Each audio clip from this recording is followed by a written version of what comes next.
The fourth one is he revokes acceptance.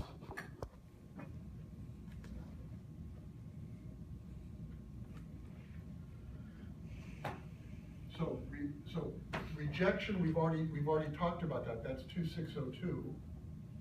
Revocation of acceptance is 2608. I won't. The other two are self-explanatory. There's no reason to give you more sections. So, did the seller fail to deliver? No. Part of the agreement was that she was to keep the car in her driveway until the check cleared. So, once again, did she tender delivery? Or did she do everything that she was supposed to do? Yes. So, it seems then that the problem is not the first two. The seller did not repudiate. She was told to keep the car in the driveway, and she did. So I don't think the first two are present. She did what she was told. She did everything the seller was supposed to do, right? Okay, so the only question is whether the buyer has rejected or revoked acceptance. If so, then we can get, if the buyer has done one or the other, then the buyer can recover, get back the purchase price. Okay, so let's look at 2602 and 2608.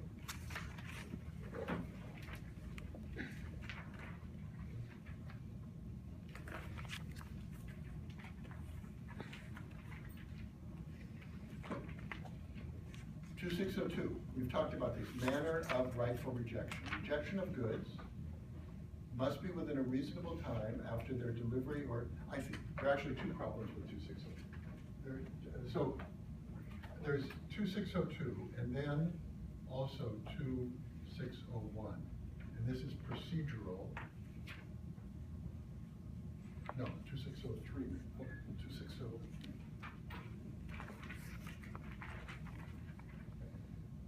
Yeah, 2601, that's right. And this is substantive. Let me explain. So, in fact, let me, since you've got me into remedies in this way, let me back up and explain this in a more systematic way. So, can I lecture for 5 minutes? I mean, I'm not supposed to. But this is something that I have to. Anytime I do sales, I have to do this. So of course, the main division in remedies is between the seller's remedies and the buyer's remedies. Okay? And we've been discussing that difference. Inside the buyer's remedies, there is also a main division. And I want you to think about this really carefully, because the central concepts of the remedies provisions have to do with distinguishing between two different options that the buyer can follow. So let's think about an example. And here are the two options. The options are the buyer can want to return the goods and get his money back, or the buyer can keep the goods and get money damages. Can you see that those are a difference in strategy for the buyer? In some cases, the goods are of no use to the buyer, even with damages. The example that I use is a true story in my family. So in my family, there was my brother and me, so there were four of us in the family. And there was a moment long ago when I was young, when the first toaster oven came out. And the toaster oven promised to be able to toast 4 pieces of bread at the same time, which made it much better than you probably have never seen the old toasters we used to have that you put the toast in and then it popped up like that. Okay. But before, so that's what we used to have. And the 4 of us, and we're eating breakfast together, and then you could only put two pieces of toast in at a time. And that was not good because, everyone wanted the first piece of toast. So my father then, when the first toaster oven came out, he went and bought one, and we put it there on the kitchen counter. And first morning, he tries to organize the pieces of toast in the toaster oven. They were smaller than they are now. And he couldn't get he could get 3 in, but not 4. Well, that's even worse than 2. You see that for our family? So, even if Sears was willing to pay us $5, let's say the toaster oven costs $20, and if we could only toast 3 pieces instead of 4, maybe they should owe us $5, as damages for that the toaster doesn't satisfy its promise. It's not going to do any good, because in my family that's terrible. So we don't want to keep the toaster oven at all. We want to give it back, and we want to get our money back. Can you see that? Okay. In some circumstances, you don't care. If, maybe there's a scratch or something, and if the scratch doesn't bother you because you're going to use it, out in the backyard anyway. So you'd be happy to get $20 discount. It happens a lot when you buy things, in a store, and the goods have been lying around the store for quite a while, and they're sort of a little scratched up. But if you're going to use them in the garage, or if they're pants that you're going to use to go painting with or something, you're happy to get them at half price because you don't care if you're not going to use them to go to church with, right? Okay. So, in certain circumstances, you want to give the goods back and get your money back. In others, you're happy to keep the goods and have a discount, have the damages, right? Okay. So the code has to organize the situation. How do you know when you can return the goods and when you have to keep them and your only remedy is to get damages? So here's what the code does. Its default provision is that you have to keep the goods and you can sue for money damages. You can always sue for damages until the statute of limitations runs out. And the statute of limitations, it's worth taking a look at right now, is 2725.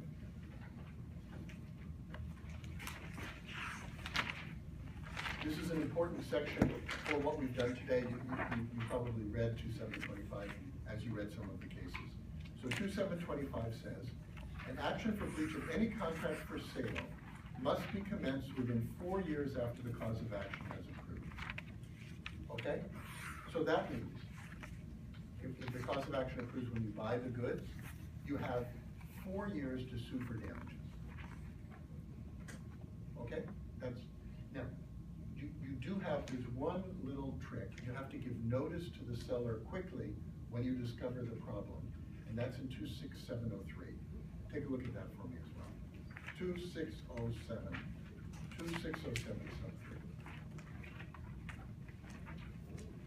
3. 2607 sub 3A. When a tender has been accepted, the buyer must, within a reasonable time after he discovers or should have discovered any breach, notify the seller or be barred from any remedy. So you can sue within 4 years, provided that as soon as you figure out there's a problem, you tell the seller. Okay? That's the entire damage remedy. So the these are the buyer's remedies. This is not a problem for the seller. These are problems for the buyer's remedies. If the buyer wants money damages, which means he keeps the goods, then he has under 2607 sub 3, he has a notice provision that he has to give, and then under 2725, there's a statute of limitations, 4 years. Okay? Notice as soon as he discovers the problem, suit within 4 years. Okay? That's the entire nature of the problem for the buyer who wants damages. And, okay. If, however, what the buyer wants to do is return the goods and get his money back, then there's a somewhat complicated conceptual structure that you have to master. And for that structure, we need 4 concepts, and they are rejection, acceptance, cure, and revocation of acceptance.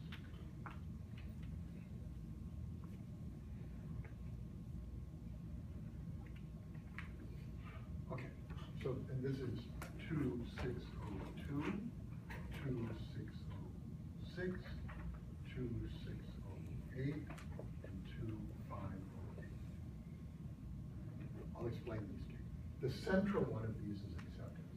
That's the central concept, maybe the central concept in all of remedies provisions.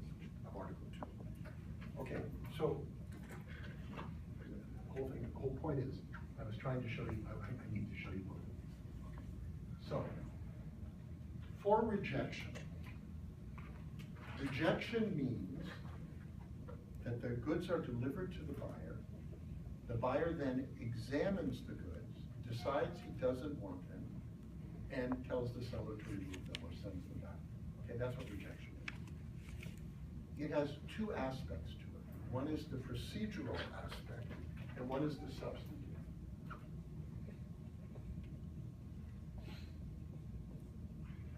What that means is that the buyer, procedurally, the buyer can reject only if he does it relatively quickly. That's what 2602 says. Rejection of goods must be within a reasonable time after their delivery, and it's ineffective unless the buyer gives notice. So it has to be done within a certain amount of time, and it has to be noticed to the buyer, to the seller. How do you reject, by the way? I mean, you know, in real life. If the goods come and they're defective in some way and you don't want to keep them, what do you do? I will return the goods to the seller. And what do you write? If there are certain sellers like Amazon that take a lot of things back from them, for no good reason. But if you have to be careful about it, what do you write in your rejection? How do you reject goods? Explanation of what is get damaged exactly. Okay, so because we know that you need to give notice of exactly what needs to be, and that actually is contained in a section which is 2605. I've run out of room, so stupid.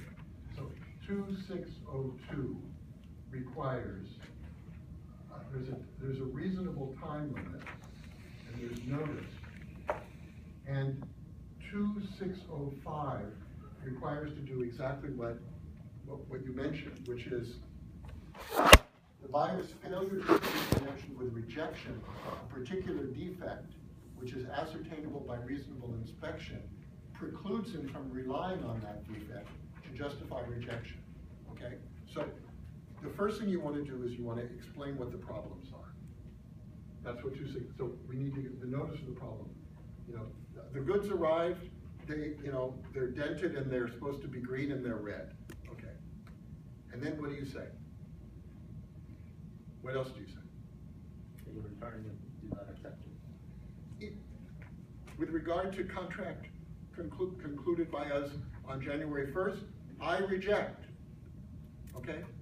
You make very clear that you're rejecting the goods and that you are either holding them for the seller to pick them up, or you will return them. You can give the seller the option. When the buyer is rejecting, he can either he can give the seller the option of how the seller wants to deal with the goods. Okay, so that's the substantive matter. But there's also, that's the procedural matter. There's also the substance, which is how does the buyer know whether the goods are defective enough to be returned, to be rejected? That's in 2601. And 2601 is what is known as the perfect tender rule.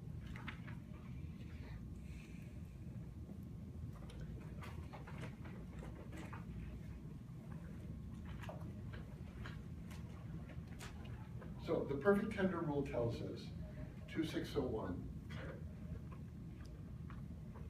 there's a lot of preliminaries there, subject to, et cetera, et cetera, et cetera. But start with the word if, about 4 lines down in 2601.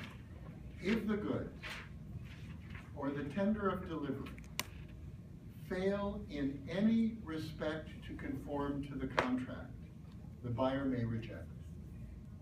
Once again, if the goods or the tender of delivery fail in any respect to conform to the contract, the buyer may reject. You see, it's a perfect tender rule.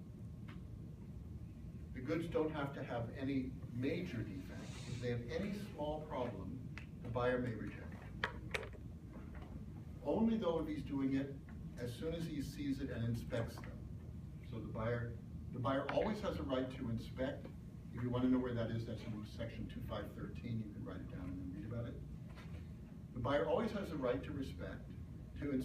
And so what happens is the goods arrive, The buyer has the time necessary to examine them, to determine whether there's a defect, and then the buyer has to make a choice. Does he want to reject, or does he want to keep them? Okay? If he wants to reject, he can do so substantively if there's any defect at all, and procedurally if he does it within a quick amount of time and he gives notice stating what the defect is. Okay? What if they wasn't able to investigate the defects? If he wasn't able to find it. Yeah, they find it, but there are still defects. What? But he doesn't find that until later. Yes. Such a great question. That's what I was hoping you would ask. Okay, so here's what we know so far. The answer to that is revocation of acceptance, as we'll see in just a minute. Okay, so the first concept is rejection, which is what we've looked at here. This is the concept of rejection. If the buyer wants to return the goods and get his money back, he can do so if there's any insignificant defect, as long as it violates the contract, and he does it within a quick time, giving notice of the problem. If he does that, then he has not accepted. If he doesn't give an effective rejection, then under 26061B, he has accepted. We looked at that with the previous problem. Once he accepts, then the consequences of acceptance are stated in 2607. And 2607 is actually a really interesting, for me it's a really interesting provision. But if you look at 2607 sub 1, it says, the buyer must pay at the contract rights for any goods accepted. So once he accepts the goods, then he can't reject them anymore. That's what 2607 sub 2 says. Acceptance of goods by the buyer precludes rejection of the goods, and if made with knowledge of nonconformity, cannot be revoked. So acceptance, the reason that acceptance is such a central concept, it is the central concept in buyer's remedies, is that once the buyer accepts the goods, as we know under 2709, he has to pay the price, right? That's what 2607 sub 1 also says. And he can't reject anymore. So that means that unless he has this option, he will have to keep the goods and sue for damages. Okay, I'm not going to talk about cure. Those are the four central concepts. I'm just not going to talk about it. If you're interested in it, read 2508. Okay?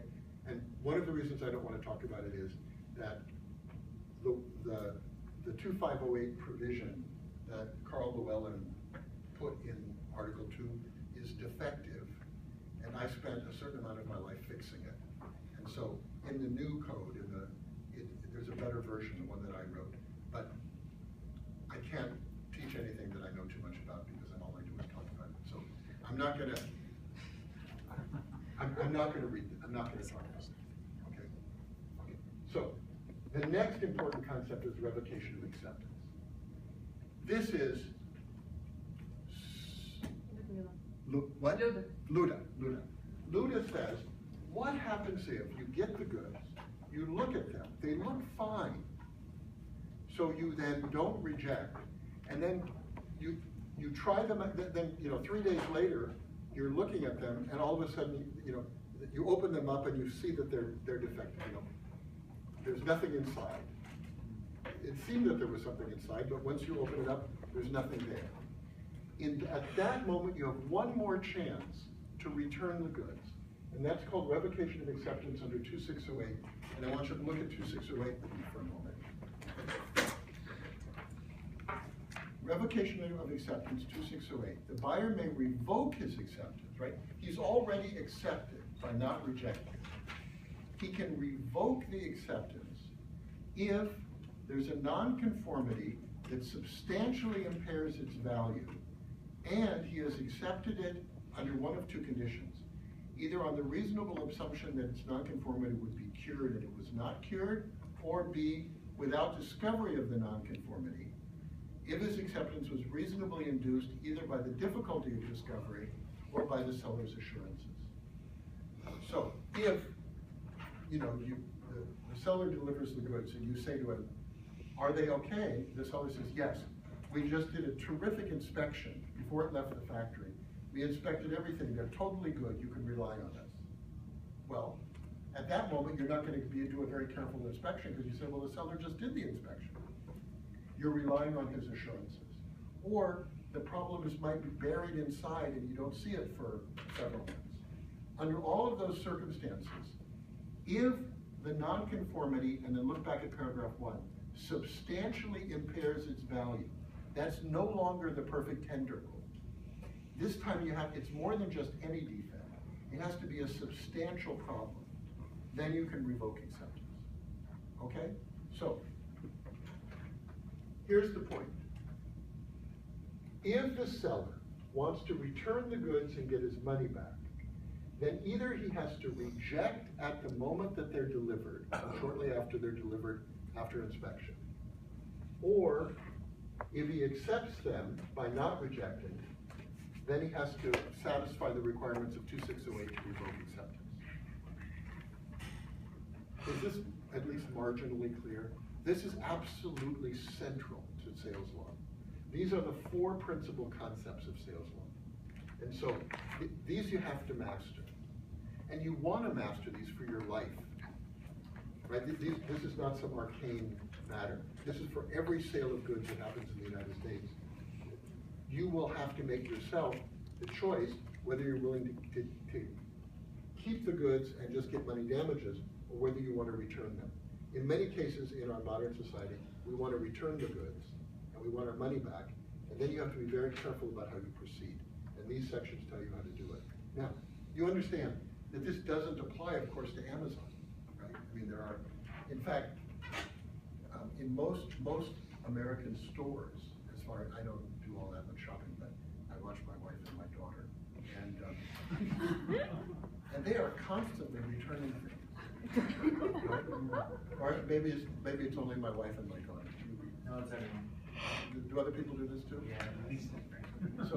So they go buy a pair, they go buy a sweater or something, and they bring it home. Sometimes they even wear it, and then they decide they don't like the color. It's Bordeaux, but not the right Bordeaux. It doesn't go with the shoes or something, and so then they take it back.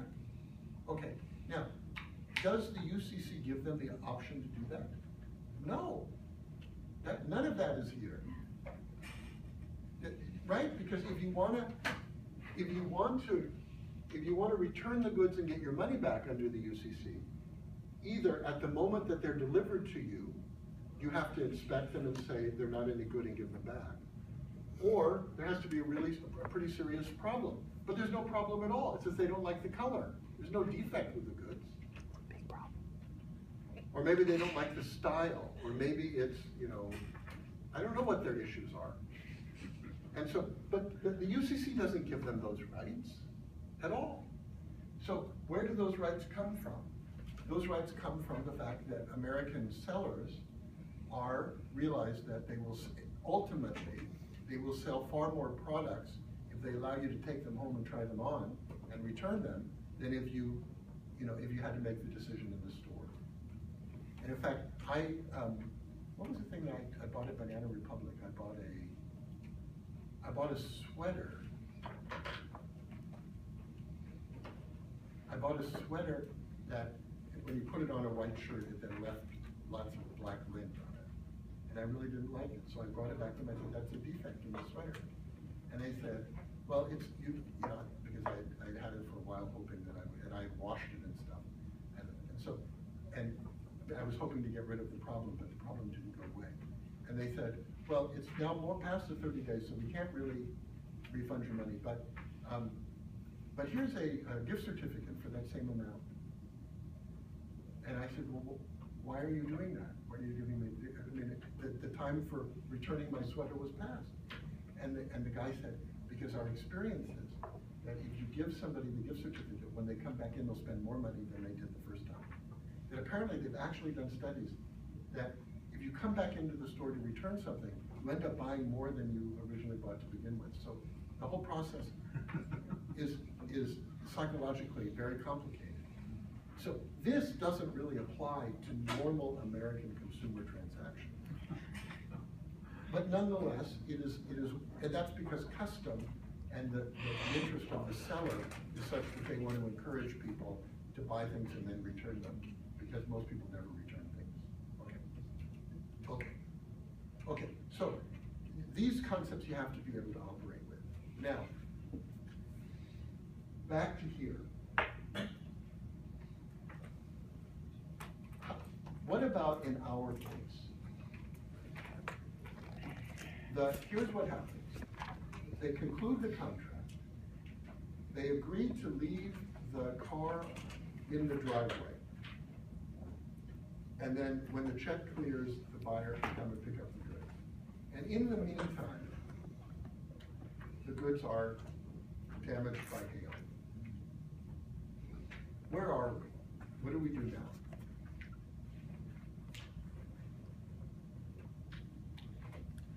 Let me ask you a slightly different question. What if the seller now, the young woman, wanted to recover the price for those goods? If he had not paid the price, but, well, that's actually an easier way of doing it. Okay, I will go. So how do we decide whether he can cancel the contract and return the goods? He never accepted. What? Because he never accepted. So one question is, Yeah, did he accept, right? Yeah, he didn't accept it because it was the car was damaged. Were they delivered to him? No.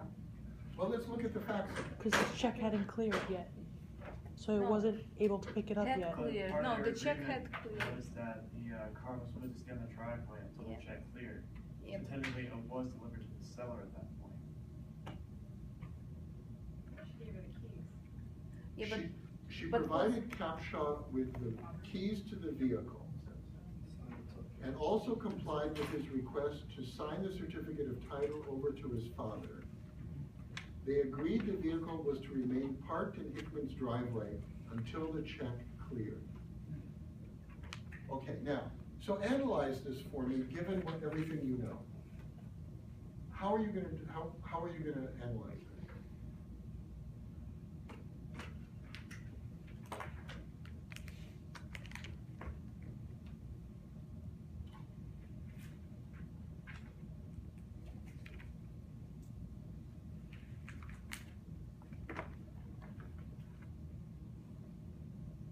Use the concepts you have.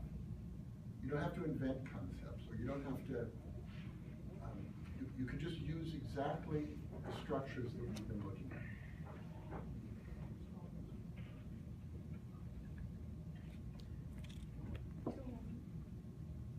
we can, if the car is damaged, so, and he never accepted, and he notified. So here's the thing. If he wants to cancel, then he either has to have rejected or revoked acceptance. He rejected. So go through then these concepts. Did he reject? That's where we will always start. Did he reject? Yes. He asked Hickman to return his money, so it means he rejected. No, but what rejection means is that within a very short amount of time after the goods are tendered to him, he looks at them and decides that they are not conforming, and then he says to the seller, I don't want them. He gives notice that there's a following defect, and I want to, I want to give them back, and I want my money back. So that's a revolt. So did he reject acceptance? No. Did she tender delivery? Let's ask that. Did the seller tender delivery in this case? Yes. Yes. Okay, once again, I'm going to start reading the facts from the beginning. Charles Capshaw entered a written contract with Hickman Do we have a valid contract? Yes, that's what it says. If you have that in your exam question, you say, I'm assuming there's a valid contract, right? It says it right there. So the whole first part we don't have to deal with. So, written contract with Rachel Hickman to purchase Hickman's Honda Civic for $5,000. The contract provided, among other things, the title will be surrendered upon the new owner's check clearing. Capshaw made a down payment of $80, gave Hickman a personal check for the balance.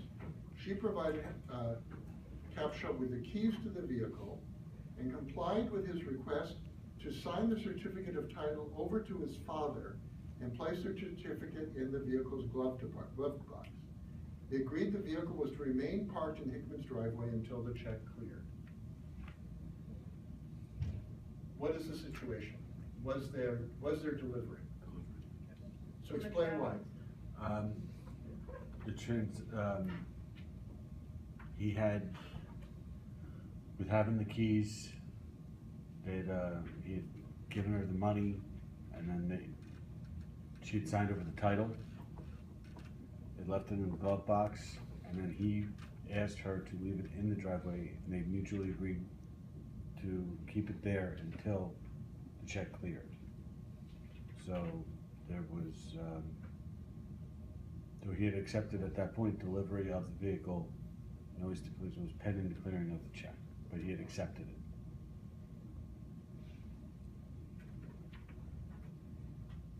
And so you conclude he accepted it because it's no longer up to him to reject it. The only question is whether his check will clear. Right. Is that what you're saying? He had accepted the vehicle. She had accepted the check pending a clearing, but he had unfulfilled his stance as far as acceptance, because he said, yes, I'll take it. Just please sign it over to my father. And those are my conditions. Here's the check. I'm gonna take it as soon as it clears. And so why is the car in the driveway under this theory? Because the consideration hadn't been paid yet.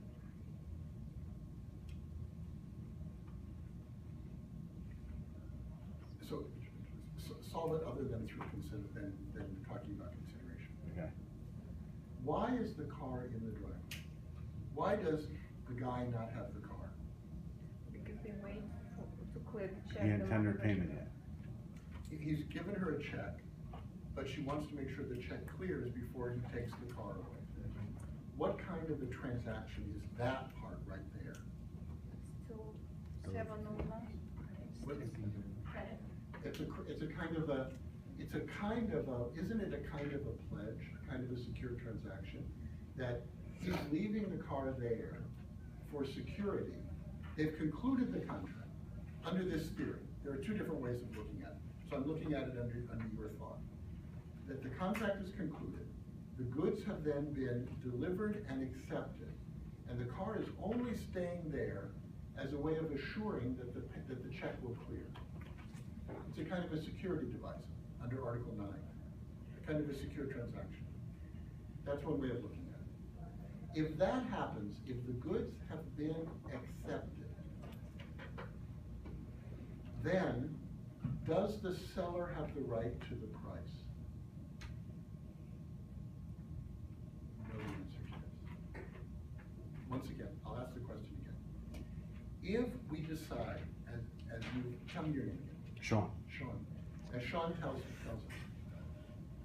that the contract has been concluded, the goods have been delivered to the buyer, he's got the keys, he even has the title has been signed over to him, it's in the glove compartment of the car. The reason the car is in the seller's driveway is so that, as a kind of a security transaction, she's retaining the collateral to make sure that the check clears. Once the check clears, he's allowed to pick it up, but he's already accepted it under Sean's theory, okay? If we decide that that's what's happening, does the seller have the right to keep the price? Under 2709. Brilliant. So under 2709, the seller has the right to recover the price if the goods have been accepted, right?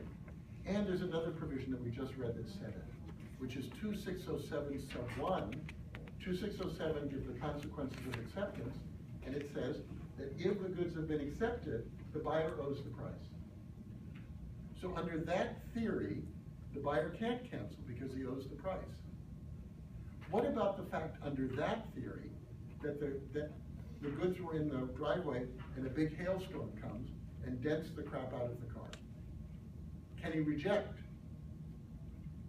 Yes. At that point, can he reject after he is accepted? Yeah, but the check never get cleared, so it means that, he never, actually sale never accurate, like, even though, like, they signed the contract, but the real action didn't happen because the check didn't get cleared and the car got damaged, so by the time that. Okay, so, but this is going to be, we're gonna go to this alternative. It's different from Sean's alternative. Okay, look, here's the problem. The problem is I've got to give you another break. I mean, I want to give you another break. Okay? That's not a problem. You deserve your break. But the problem is that we're still in the case. And who is supposed to be doing the next session? If we keep doing this, you guys are gonna have done all this work for nothing. That's fine with me. What I would like to do is finish this as quickly as possible and then take one of your cases. We can do abridged versions for our cases. Well, we'll choose one that has to do with one of the warranties provisions. Okay, so then you deserve your break. So take 15 minutes, go outside and enjoy, and then we'll